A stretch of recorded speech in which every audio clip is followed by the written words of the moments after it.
Bienvenidos a la capacitación de seguridad y salud en el trabajo para la empresa Dalupes EIRL. El tema de hoy es ergonomía en el puesto de trabajo. Vamos a empezar a citar la base legal.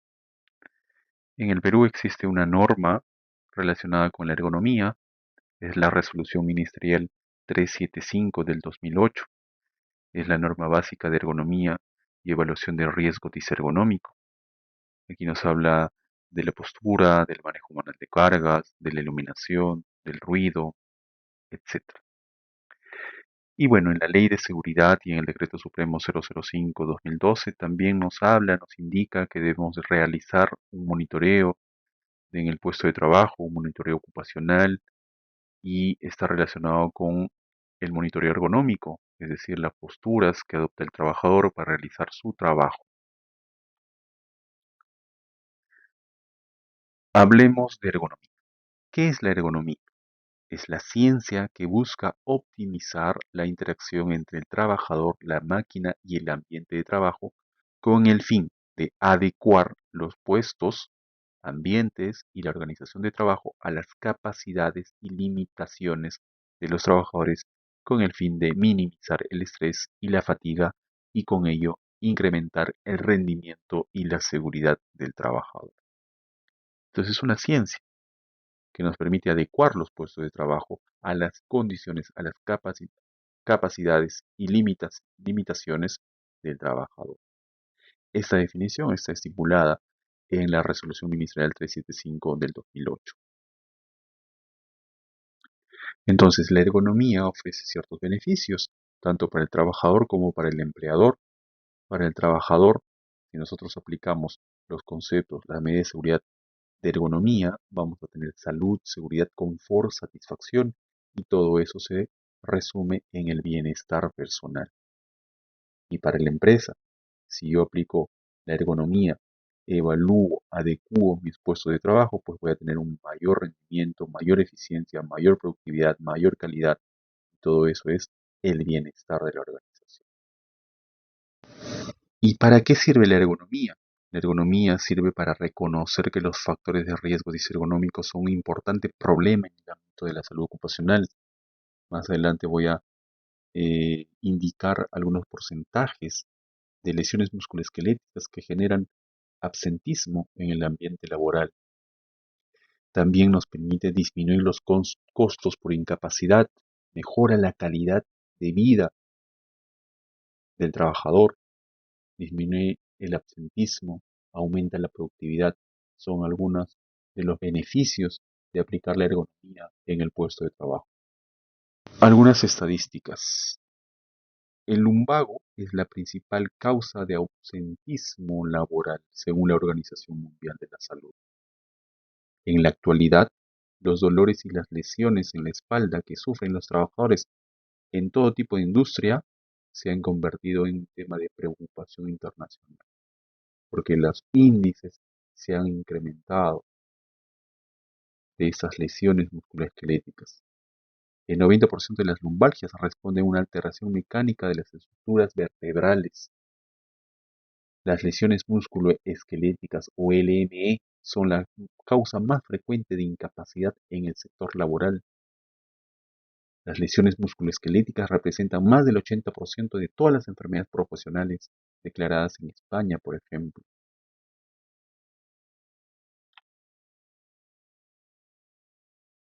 En el Perú vamos a realizar un análisis estadístico y vemos que el lumbago, por ejemplo, es una de las causas de mayor absentismo laboral, con un 49.4%, seguido de la dorsalgia del 11.2%, cervicalgia 3.5%, síndrome del hombro doloroso 1.6%, la dorsolumbalgia 1.2%, otros 30%, en conjunto 100%. Entonces aquí vemos que el lumbago, señores, hay una gran cantidad de personas que reportan esta condición y es uno de los principales factores de ausentismo laboral.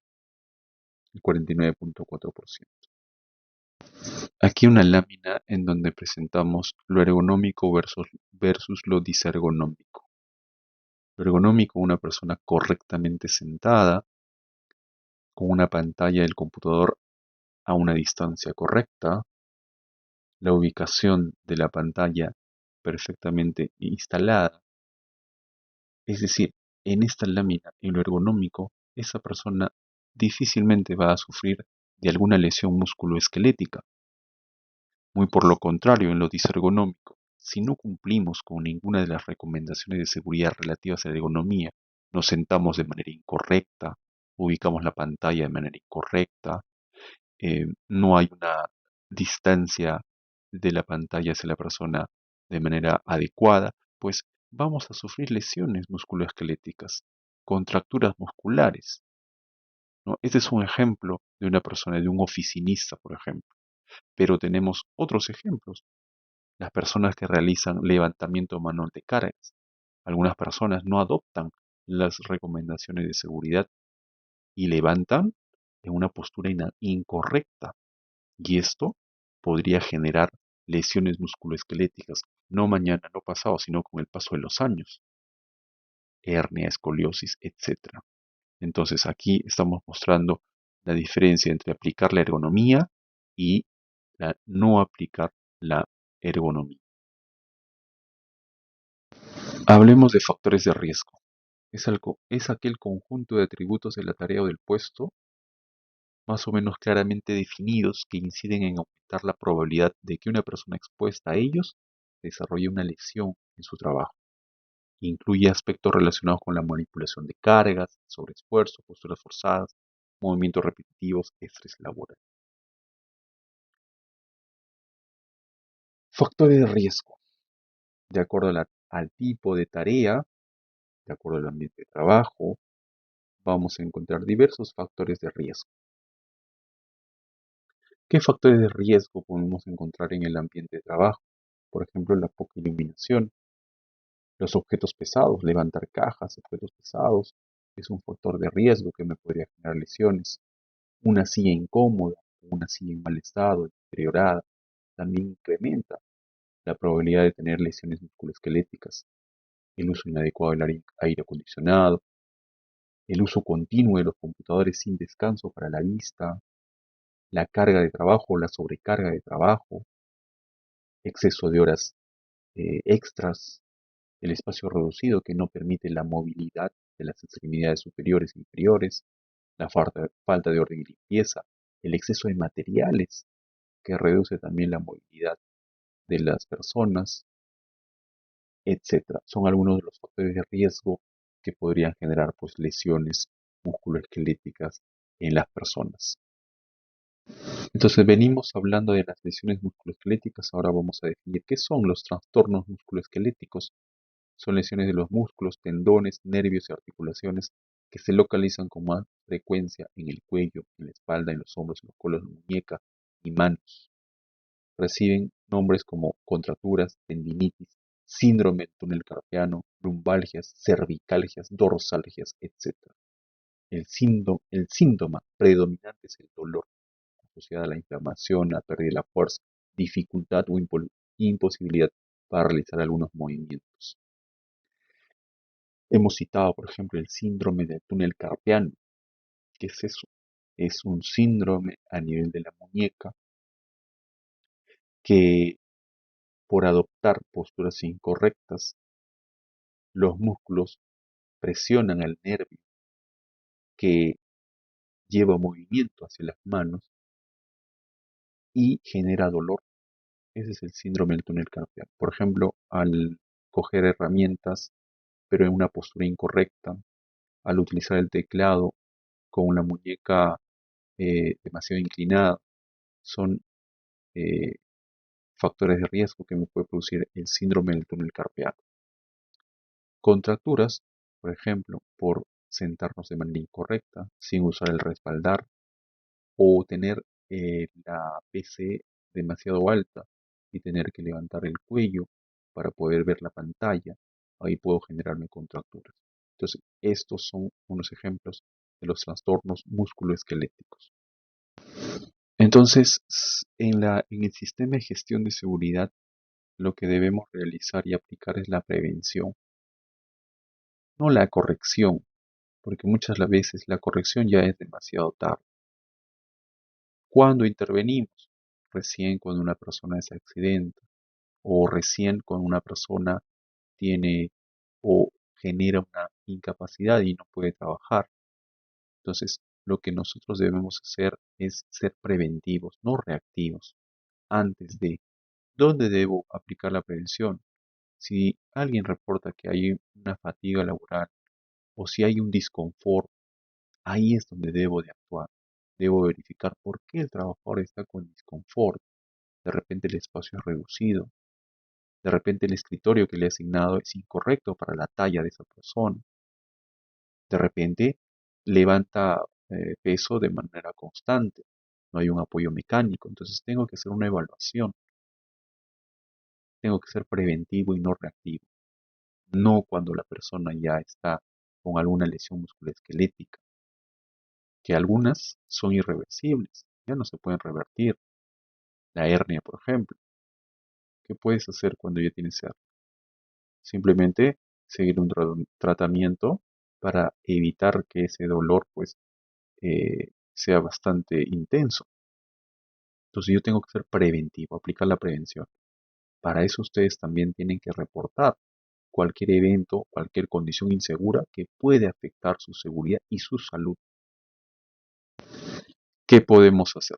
La gran pregunta. Pues aplicar los conceptos de ergonomía e implementar y adecuar los puestos de trabajo a las capacidades del trabajador, otorgándole, por ejemplo, una silla de trabajo adecuada, una silla ergonómica, con un respaldar, una silla regulable, giratoria, etcétera.